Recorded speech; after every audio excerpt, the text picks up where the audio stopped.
Welcome back and welcome to the future. Maureen Jones, as I said before the break, we sent you off to see 2 tarot card readers. Now, I know that you've got more than a passing interest in the subject anyway, so we'll come to that later in the show. But can you tell me, because I know nothing about it whatsoever, and I suspect there are quite a number of people watching who know nothing about it, what was going through your mind as you went through the door to have your first tarot card session? What were you expecting it to do for you? Well, I was hoping it would give me a sort of clue to what was going to happen in the future, because if you've got some decisions to make, very often it helps if you get a little bit of advice from somebody. You may not take it, but I was a little bit frightened. But generally looking forward to it, actually, because I do think people can tell the future. You know, I do. Did you expect your 2 tarot card people to be able to tell you things about yourself that you perhaps only knew and nobody else knew? Yes, I did.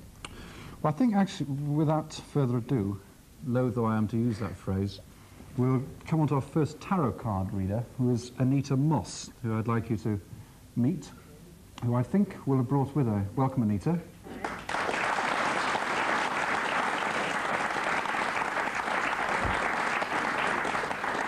Who I think will have brought with her some tarot cards, but more importantly, for the moment anyway, some ideas which you, or conclusions that you came to after your discussion or session with Maureen. Is the right word a session?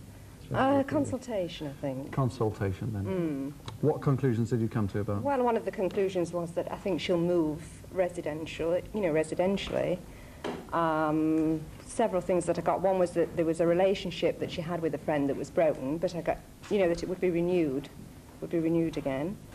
There were changes for the better coming in, which I would think is in the near future, going over a period of weeks to months, because I don't read very far ahead. I don't read for years ahead, just for the near future. Very, very difficult to remember when you do a client. You see so many faces that go out of the door. Well, one thing that struck me, I mean, I in a sense, I'm cheating because I've got a note here of everything that you did say, because we recorded the conversation. Some things, I mean, you seem to be very particular. Do you know anybody with hernia or stomach trouble? Yes, I got that sensation. I pick up a sensation on myself, so I know it's somebody that she is either going to come in contact with that's going to have this. I also got a knee trouble here, which when I spoke to Maureen, she said her mother-in-law did suffer from a knee trouble, and I said that there would be some news that she would hear in that direction. I don't know what the news is. You get it in a flash. You get so much of it. You've mentioned 2 words, flash and sensation. I mean, what is the feeling that goes through you when you're reading those things? How can I explain it? It's you get the feeling, suddenly you feel something on your knee, as I got with her. I just felt a sensation on my knee. You cannot put it in, into actual words, but there is something. You pick up the condition, in actual fact. Well, let's hope you don't pick up a hernia or stomach trouble. No. But, I mean, other particular, I mean, you may buy a piece of clothing that is calf length. I mean, what kind of sensation suggests that to you? A quick image, an impression. You don't actually see a picture, it's an impression. It's very, very difficult to explain. It's a quick flash. It comes and it goes in a flash. Are tarot cards the only form of fortune telling? No, there are many forms of fortune telling. That you use? That I use tarot cards, and I use psychometry, which is done by article, which is either taking a ring or a watch and picking up, you pick up. But the tarot cards, I feel, are the truest form of fortune telling that there is. Because with the psychometry, you get words, you get pictures through your mind. You may even pick up for yourself at the same time without knowing. But with the tarot cards, there is an answer. You see what? I make them shuffle the cards. When they shuffle the 22 major cards from the tarot, there's 78 in all. You take out 22, which is, it's a split pack. The major, you make them shuffle, and they ask a question into the cards silently. Something, if they've got a problem, supposing somebody comes to you with a problem on the mind, they want to know, is this going to be overcome? Are they going to come out on top? Right? Yes. Right, they ask this question into the cards, and then I interpret the spread. Now, afterwards, I will ask them what they've asked, after I have already given them an answer, because each card has several meanings. It depends on the question that's been asked. You work with questions, therefore, Yes, don't I you? work with questions. Can I, at this stage, because we do have our second tarot card lady waiting outside the studio, she hasn't actually heard anything that you've said so far, Anita, and ask the floor manager to go outside and get her. What I hope to be able to do is, Maureen, to listen to what Francis Domain, in fact, has said. Francis Domain.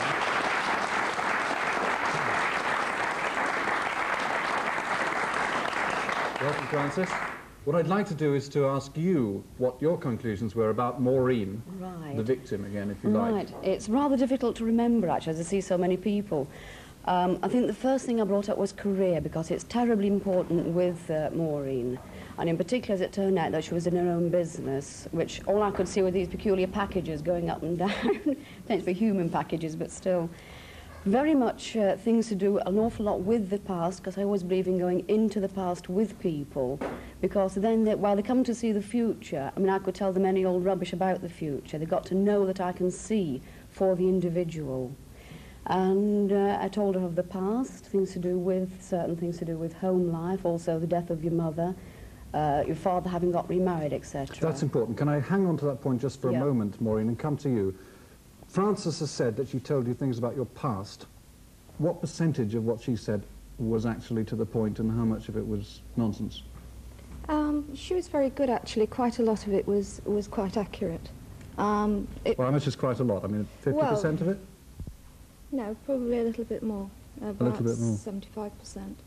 Now, if that happens, and when that happens, 75% of what a total stranger says to you about your past life is true. Does that frighten you? No, it gives me a little bit of confidence that whatever they predict for the future might possibly be right. Let's go back to what you're predicting for Maureen's future. Right. Certainly, obviously certain things that I don't wish to go into, because you could say of client's privilege or whatever. Certainly. Certainly on career, absolutely excellent, because nothing at all is going to stop Maureen in doing anything. The thing is, she's terribly creative, and this is something which must be brought out more and more, as it came out that she has done oil painting.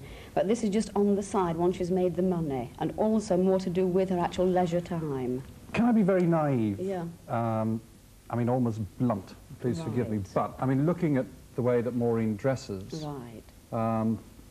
the rings, the bracelet, I mean, I could say that she was creative. I mean, but I there don't again, need to she's read not tarot made them, cards to has say she? that. It's obvious that she's not made them. She may have the taste. Some people say do appreciate beauty, but they can't always do something with it.